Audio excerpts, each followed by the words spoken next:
po na ito, ay isang kwento na naman ang ating tatalakayin at dito po ay maunawaan natin ang kahalagahan ng katotohanan ng buhay. Ang tunay na liwanag na ibinigay ng Diyos, gaya nga po ng ikinuwento natin nung nakaraang talakayan na alegorya ng yungib. Dito po ay mas mauunawaan natin ang tunay na liwanag kaysa sa salitang ningning.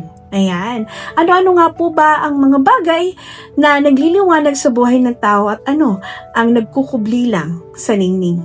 Narito na po ang kwento. Ang ningning at ang liwanag mula sa Liwanag at Dilim ni Emilio Jacinto. Ang ningning ay nakasisilaw at nakasisira sa paningin.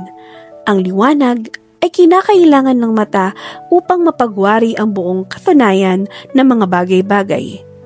Ang bubog, kung tinatamaan ng nag-aapoy na sikat ng araw, ay nagniningning, ngunit sumusugat sa kamay ng nagaganyak na dumampot.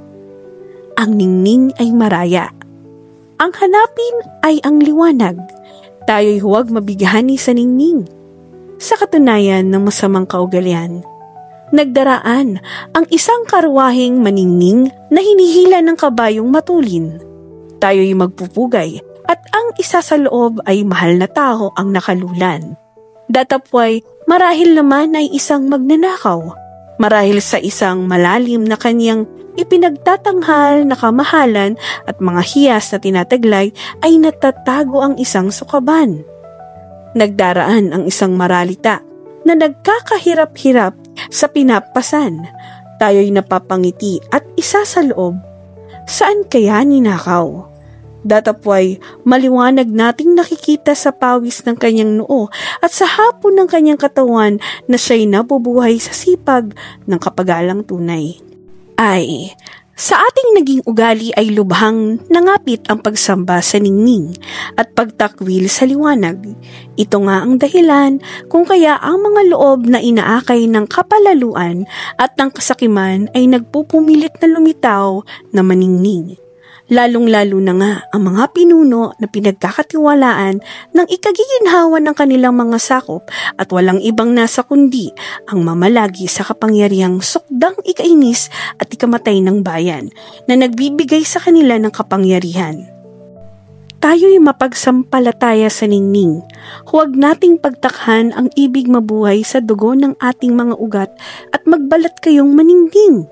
Ay, kung ang ating dinudulugan at hinahainan ng puspos na galang ay ang maliwanag, ang magandang asal at matapat na loob, walang mapapaningning pagkat di natin pahahalagahan. At ang mga isip at akalang ano paman ay hindi hihiwalay sa maliwanag na banal na landas ng katuwiran. Ang kaliluhan at ang katampalasan ay humahanap ng ningning upang hindi mapagmalas ng mga matang tumatanghal ang kanilang kapangitan, ngunit ang kagalingan ng pag-ibig na dalisay ay hubad sa ningning, mahinhin at maliwanag na mapatatanaw sa paningin. Ang mahabang panahong lumipas ay isang labis na nagpapatunay ng katotohanan nito. Mapalad ang araw ng liwanag. Ay, ang anak ng bayan, ang kapatid ko, ay matututo kaya na kumuha ng halimbawa at lakas na pinagdadaan ng mga hirap at binatang mga kapihan? Ito po'y mula sa Panitikan ng Pilipinas, ni Panganiban at Panganiban, 1998. At ito, ang ningning at ang liwanag. Sa kwentong narinig po natin kanina ay mas naunawaan natin ang tunay na kahulugan ng liwanag at ng ningning.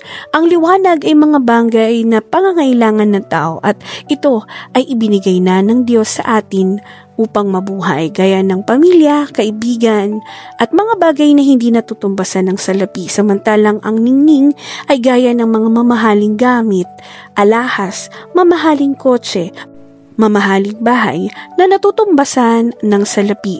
Ang mga ito ay panandaliang ligaya lamang. Kaya naman sana ay mas makita natin ang tunay na magpapaligaya at magpapasaya sa isang tao. At ito ay ang makita niya ang liwanag ng buhay.